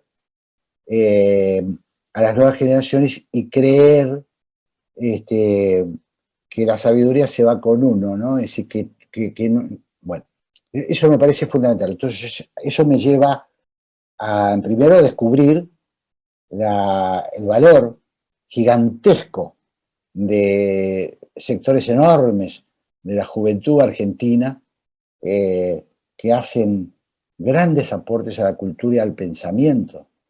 al mundo artístico. Bueno, y yo la relación que tengo, bueno, en el caso de mis hijos vivieron más mi historia como más mi historia de excomunista que de comunista. La vivieron, yo los hice participar en la lectura de mi libro. Mis dos hijos participaron en la lectura de la primera versión del Día que más te voy a ir y me han hecho correcciones, hice cambios por sugerencias. El proceso yo lo viví muy cerca de mis hijos. ¿Cómo es mi relación hoy desde el punto de vista político? De enorme respeto. Lo fundamental es que en nuestra casa se vive con enorme respeto por el otro en cuanto a ideas políticas. Mis hijos no votan como yo, pero tampoco, y por suerte, no he tenido, digamos, que padecer que ellos se incorporen a organizaciones como las que yo pertenecí. Así que no son militantes cerrados, ni siquiera son simpatizantes de las causas oficialistas hoy. Entonces, tenemos un diálogo muy fecundo, yo los escucho mucho, aprendo mucho, trabajo mucho con las ideas que me aportan mis hijos y que me aporta la gente joven. No, mi problema más grande no ha sido generacional, mi problema más grande ha sido la irrupción del progresismo, que tiene una matriz muy fuerte en el Partido Comunista. El Partido Comunista fue un partido que trabajó muchísimo entre los sectores medios de la sociedad argentina. Generó centenares de organizaciones de clase media muy influyentes en la colectividad judía, en el mundo de las artes. Esto que yo les decía, el Partido Comunista cuidaba mucho el trabajo con los artistas. A Mercedes Sosa la visitaba un dirigente del Comité Central. Conocía más dirigentes del Comité Central, por supuesto, que yo. Le daban mucho más atención que a mí, lo cual hacía muy bien, porque por lo menos ella cantaba muy bien. Pero lo que quiero decir es que ese mundo que estaba en la sociedad de escritores, en todas las asociaciones profesionales, un trabajo muy flexible, la inteligencia del aparato comunista era no exigirle a los tipos que se movían en el mundo del arte, en el mundo intelectual, lo que les exigía a los otros militantes. Bueno, es un pequeño burgués, tiene sus desviaciones, pero lo necesitamos de este lado, porque son fundamentales. Entendía muy bien el Partido Comunista la importancia que tiene la intelectualidad y los artistas en la penetración ideológica.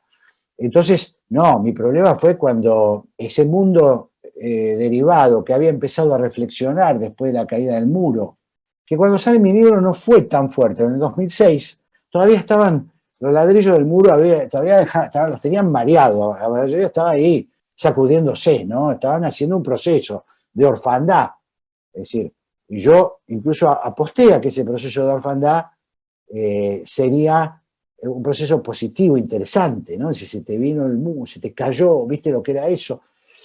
Pero cuando aparece, el libro salió en 2006, ya en el 2004, con el discurso de Néstor Kirchner en la ESMA, cuando empieza ese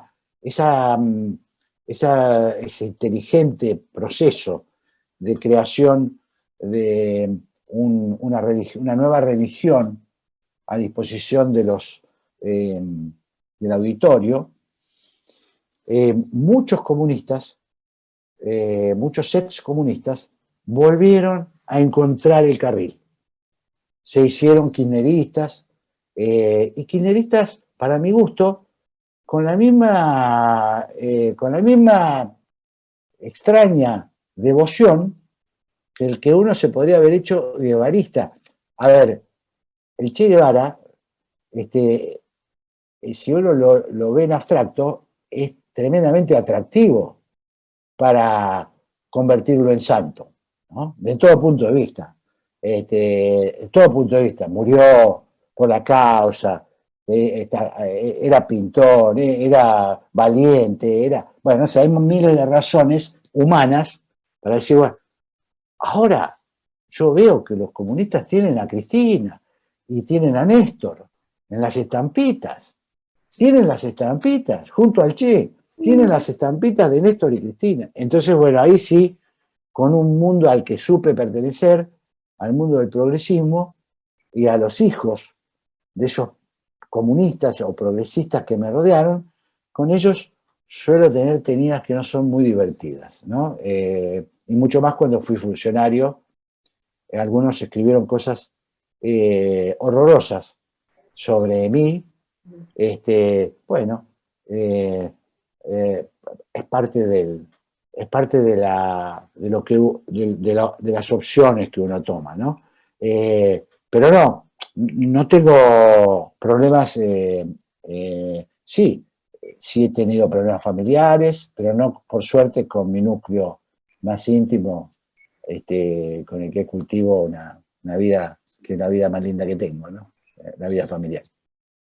Con mis hijos Sí, yo y mi nieto. pensaba que digo, hay mucho testimonio de artistas, además, digo, claramente habían leído a Gramsci, ¿no? Y lo habían leído Sí. bien, lo habían aplicado bien.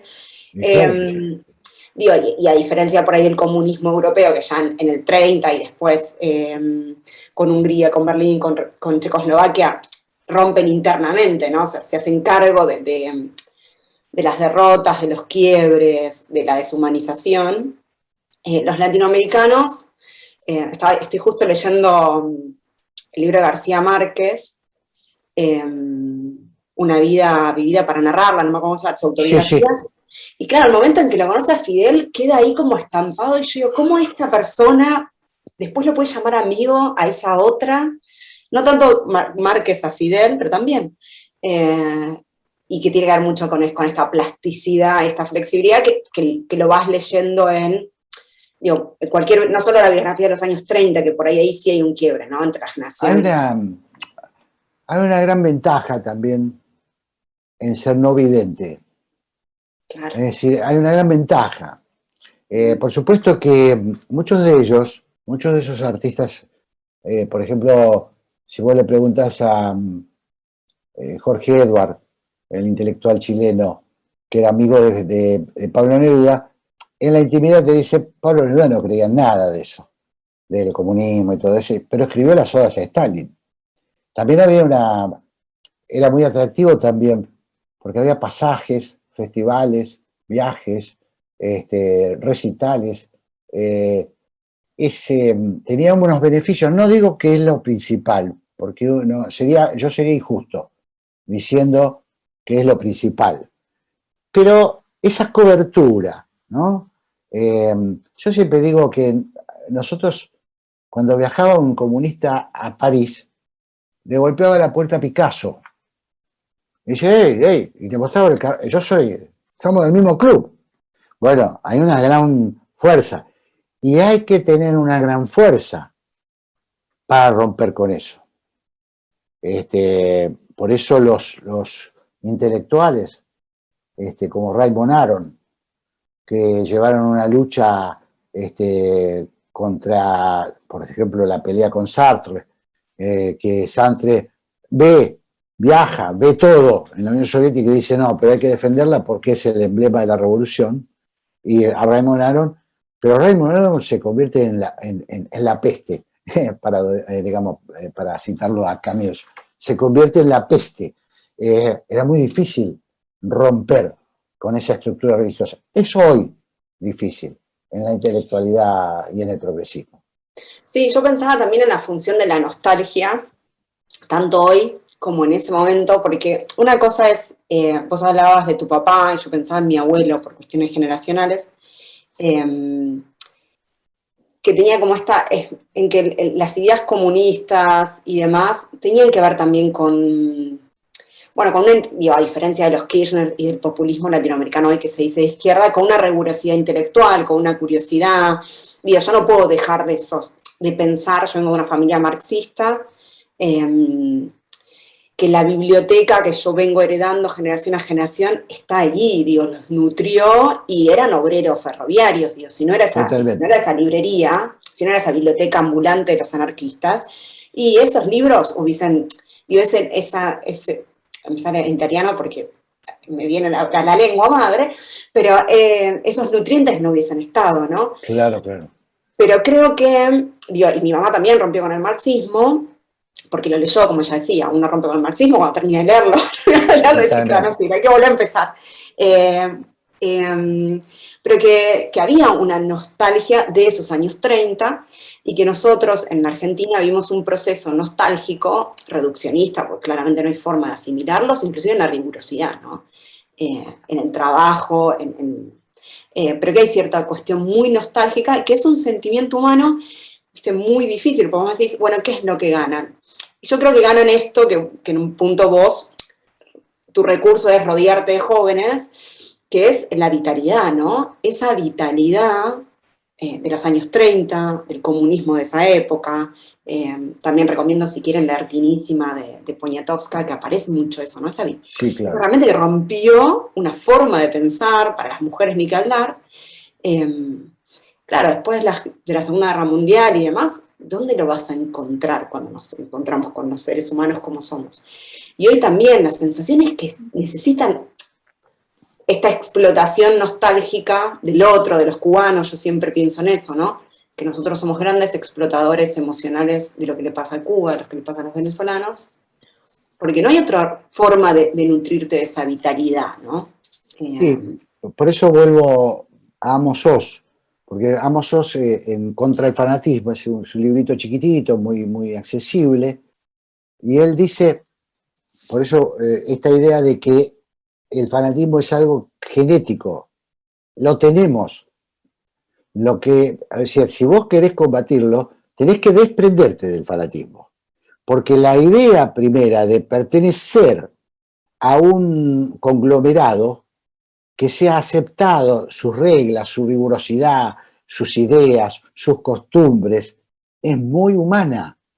Entonces, el sentido de pertenencia, esa idea de, por eso fue tan, yo siempre digo, vos ibas a Moscú y en el Museo de la Revolución, a mí me sorprendió cuando fui, estaban expuestos los carnés de afiliados comunistas, los carnés perforados por una bala. Yo decía, pero el carnet, claro, imagínate la significación simbólica. Murió por el partido. Los tipos que iban a la guerra se ponían el carnet acá para que cuando la bala... entonces, eso se exponía. Tiene una ritualidad muy atractiva. Tiene una ritualidad muy atractiva. Esa ritualidad atractiva hay que saberla sopesar, lo que te da con lo que te quita. Y lo que te quita es la posibilidad de pensar libremente. Y esa es la condición humana por excelencia. Seguir a la masa, seguir al rebaño, es una debilidad humana, pero no es la esencia de lo humano. La esencia del humano, por lo menos lo que yo aspiro, es a que nos entendamos, a que nos comprendamos, a que nos aceptemos como cada uno piensa, ¿no? Pero es muy tentador pertenecer, es muy tentador. Esto que vos decías, que contabas muy bien, esas las bibliotecas, la foto del abuelo con la bandera roja, el tío que murió defendiendo la resistencia europea contra el nazismo, por supuesto. Ahora hubo muchos que dieron la vida por la libertad, resistieron al nazismo, al fascismo, y que no eran comunistas. Y hubo muchos comunistas que traicionaron, y hubo un gran asesino que lo hizo en nombre del comunismo como Stalin, y como son la mayoría de los dirigentes comunistas, que han masacrado a millones y millones. Y sin embargo, sigue teniendo en el relato menor valor, yo siempre esto lo digo también, no es lo mismo Fidel que Pinochet. No, no se puede decir, no se puede decir, no se puede usar, como ahora un poquito más, pero no es lo mismo, ese es otro tipo de asesino. Es una cosa curiosa de los seres humanos. En la izquierda te pueden llegar a aceptar que ha habido algunos problemas con los venezolanos, pero si vos lo equiparas al régimen venezolano con la dictadura argentina, te van a decir que vos estás loco. Entonces son cuestiones valorativas, ¿no? Valorativas, que tienen poco que ver con la profundidad del pensamiento, ¿no? Por eso el régimen que mejor nos garantiza seguir es el régimen que nos permite pensar lo que queramos, cambiar de opinión, porque imagínate que si yo hubiera vivido en la Unión Soviética, o no hubiera cambiado o me hubieran matado, o hubiera terminado en un campo en Siberia, en un gulag.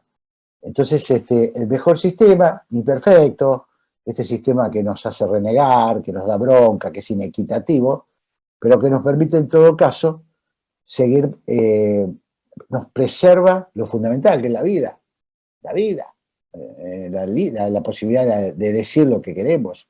Eso es muy importante, ¿no?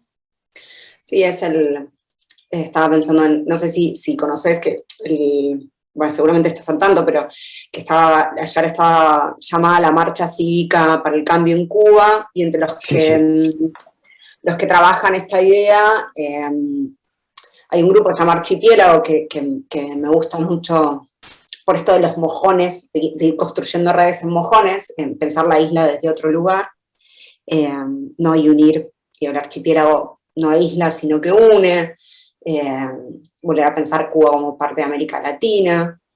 Y una de las cosas fundamentales de las cartas de archipiélago, de los objetivos, tiene que ver con esto de utilizar herramientas de la democracia para dirimir nuestras diferencias. Que sí le puede ser el viejo eslogan británico de acordamos en que no vamos a acordar. Hasta acá llegamos, señores. Sí, totalmente. Creo que en algún punto, como vos hablabas de ellos como inteligentes, y a mí me cuesta llamarlos inteligentes, reniego, creo que la inteligencia queda del lado del bien siempre, pero bueno, digo, igual... Bueno, astutos, digamos. Astutos, claro. No, igual creo que Fidel era inteligente.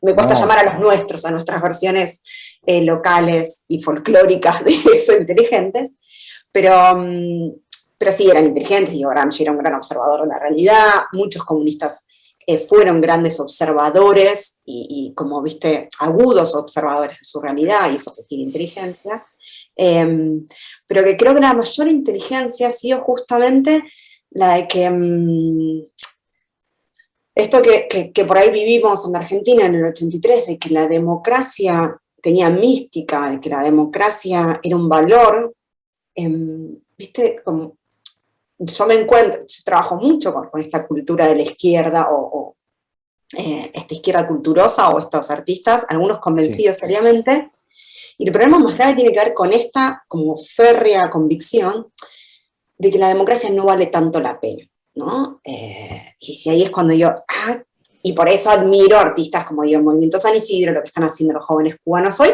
que es volver a darle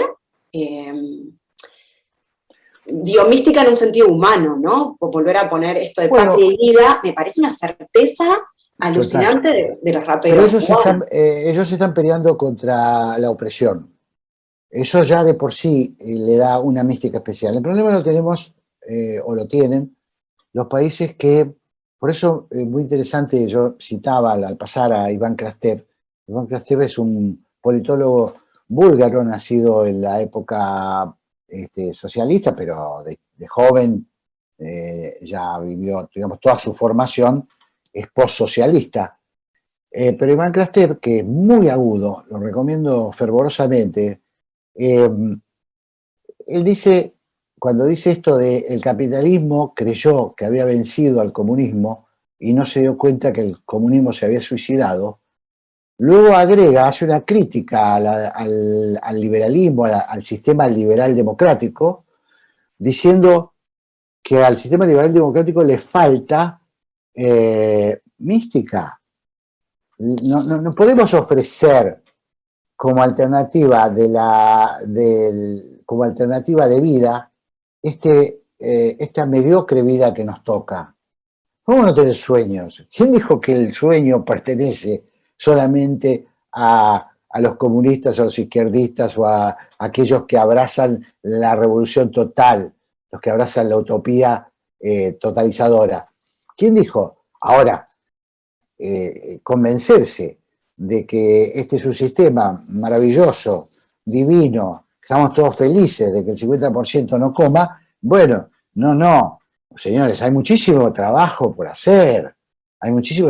Lo que pasa es que hay un piso, de acuerdo, que es el piso de la democracia, es el piso que da la democracia y que da el respeto a la libertad. Entonces, si nos ponemos de acuerdo, luego yo me considero, todavía me siento cómodo con los socialdemócratas, todavía me siento cómodo cuando lo escucho a Felipe González o cuando escucho a algunos otros, o a Fernando Enrique Cardoso, que no se puede decir que sea un hombre del liberalismo, es un hombre, un intelectual de centro, democrático, liberal, de izquierda. Entonces me parece que ahí es donde tenemos que empezar bueno, nos han acorralado, nos han puesto, porque esa es la habilidad de este sector de la izquierda, o estás conmigo o sos el enemigo, esta idea de amigo-enemigo, nos han acorralado. Pero ¿quién te dijo, digamos, ¿por qué me amontonás a mí? Con quienes no pienso igual, yo no pienso igual que Milei. Ahora que haga lo que quiera Milei, que se divierta, digamos, pero lo que quiero decir es que no me pongas, a mí esto ya es personal, a mí me molestaba mucho que me digan macrista, me molestaba muchísimo, pero no porque yo no reniegue de haber pertenecido al gobierno de Juntos por el Cambio, sino porque que me identifiquen con algún tipo de seguidismo es subestimar mi inteligencia. Yo trabajé con Mauricio Macri porque era el presidente del gobierno que yo integraba, que estaba integrado además por otros partidos políticos. Dicho sea de paso, el Partido Democrático más antiguo de la Argentina, el Partido Radical, y otro sector de ese partido histórico democrático más antiguo de la Argentina, que es el ARI, Lilita Carrió, que viene de esa tradición revolucionaria. Entonces, al decirte macrista, te están calificando. Y si vos le decís estalinista a alguien, también lo estás calificando. Entonces, bueno, estas son las cosas que tenemos que empezar a defender con más orgullo, ¿no? No dejarles el orgullo a quienes están cómodos, porque no rinden cuentas. Es un disparate que un intelectual de izquierda no rinda cuentas. Tienen que rendir cuentas por lo que hizo el socialismo real. Tienen que rendir cuentas por los fusilados de Fidel, hasta que no digan que Fidel es un asesino y que eso no tiene nada que ver con el ideal de sociedad que vos soñaste. No, estás en falta, hermano. Estás en falta. Ya no te podés hacer el distraído. Podés hacerte el Neruda. Neruda vivió otro contexto, haciendo odas a Stalin y sabiendo que allá morían millones y millones, ¿no? Millones y millones. Yo tengo simpatía, me crecí con la poesía de Neruda, se recité a muchísimas novias y pretendientes, pero una cosa es una cosa y otra cosa es otra cosa, ¿no? Digámoslo bien, ha habido también mucho cretinismo en este segmento. Bueno, sí, mucha explotación simbólica del otro. Exactamente. Mucha responsabilidad nuestra por dejarlos avanzar en territorios porque nosotros todavía seguimos creyendo que ellos son, que el hombre nuevo existe. Todavía nos compramos el camelo del hombre nuevo. Bueno, el hombre nuevo. Ahora el hombre nuevo es Cristina, es Néstor, es Chávez, es Fidel, son esos delincuentes que gobernaban la Unión Soviética. Leonid Brezhnev coleccionaba autos de lujo, tenía 65 autos de colección de occidentales. Entonces, ese más inocente que yo, que trabajé con Mauricio Macri. Es un chiste, digo, esto es lo que yo no, en el café estoy dispuesto es decir, yo leo mucho, estudio mucho, pero en el café también quiero discutir estas cosas, ¿no? Sí, creo que tiene la que ver con superioridad moral. ¿De dónde salió la hombre. superioridad moral de ustedes? Tienen que rendir cuenta por muchos asesinatos.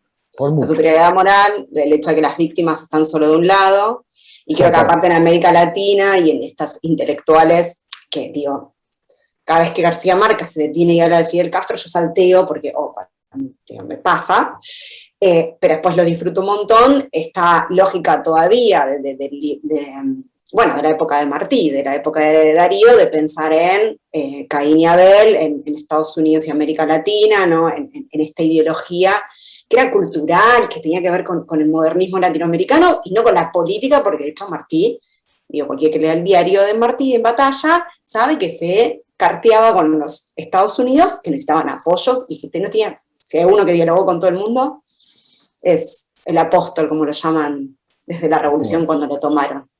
También tuvieron una relación rara con él. Pero bueno, creo que además a los latinoamericanos y ahora muchos progresistas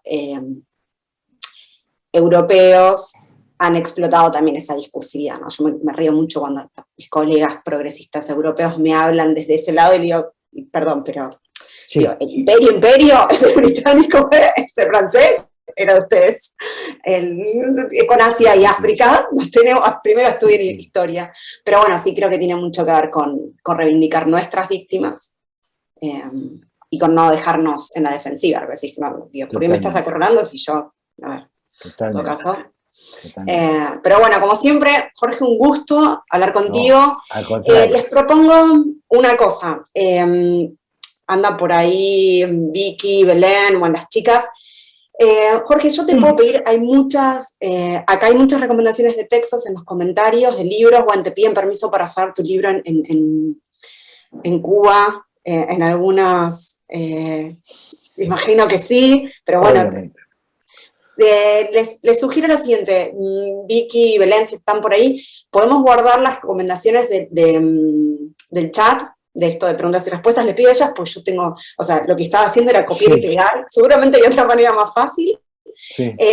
Y por ahí, Jorge, vos los que estuviste nombrando, si los anotás rápidamente y nos lo pasás, hacemos una especie de contrabiblioteca. Digo, yo heredé una biblioteca, los que pasamos por el marxismo heredamos una biblioteca, pero me parece que la idea del marxismo era seguir leyendo, así que renovemos, y te he escuchado ya 3 o 4, más algunos que sugieren acá, y me parece que podemos empezar a hacer nuestra biblioteca para no acorralarnos. ¿Te parece? ¿Cómo no? Sí, un placer. Sí, lo hago. Buenísimo. Los hago llegar. Bueno, si andan por ahí las chicas, imagino que... Lo coordinamos por mail. Sí. Dale. Claro. Ahí está. Vicky es como mi ángel de la guarda, está ahí, está todo el tiempo. Bien. La adoro. Y bueno, a los que estuvieron hoy, muchísimas gracias, Jorge, como siempre, un gusto. Les comento que yo trabajé con Jorge, él no lo sabe, pero yo era parte del equipo de Jorge durante el macrismo. Mirá. Macrista. En algo tan espléndido como observar los medios públicos y garantizar para todos que los medios fueran plurales. Estabas en el observatorio, mirá. En el observatorio. Claro, así que alguien me dice algo. Yo siempre digo, conocí en la función pública miles de personas en muy poco tiempo.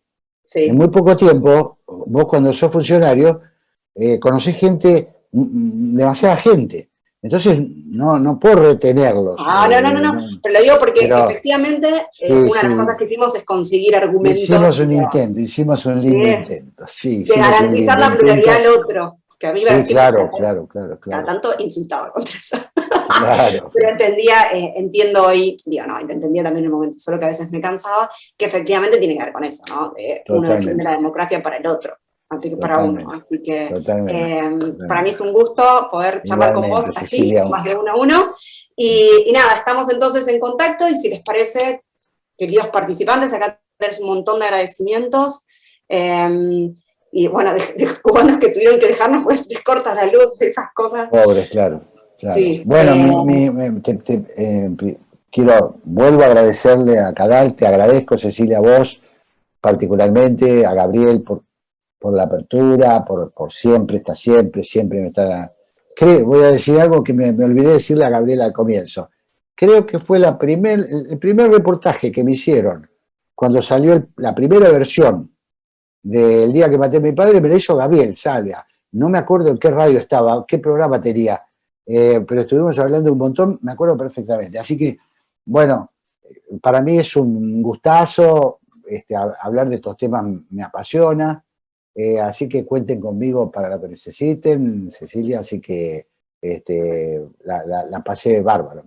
Por ahí me hubiera gustado, sería lindo algún momento hacerlo en vivo para que puedan hablar más los participantes, ¿no? Que eso es siempre agradable. A eso iremos. Pero yo a disposición de ustedes, ¿eh? Perfecto, y bueno, eso para los que nos están escuchando, sí, obviamente pueden usar el libro de Jorge, y eso, armemos una pequeña biblioteca, si por ahí, si nos encontramos en unos años, construimos desde ahí esas lecturas, y bueno, cualquier cosa estamos acá, y Jorge, como siempre, un gustazo. Muchísimas gracias. Te mando un beso, Cecilia. Saludos a todos. Chao, Gracias por todo.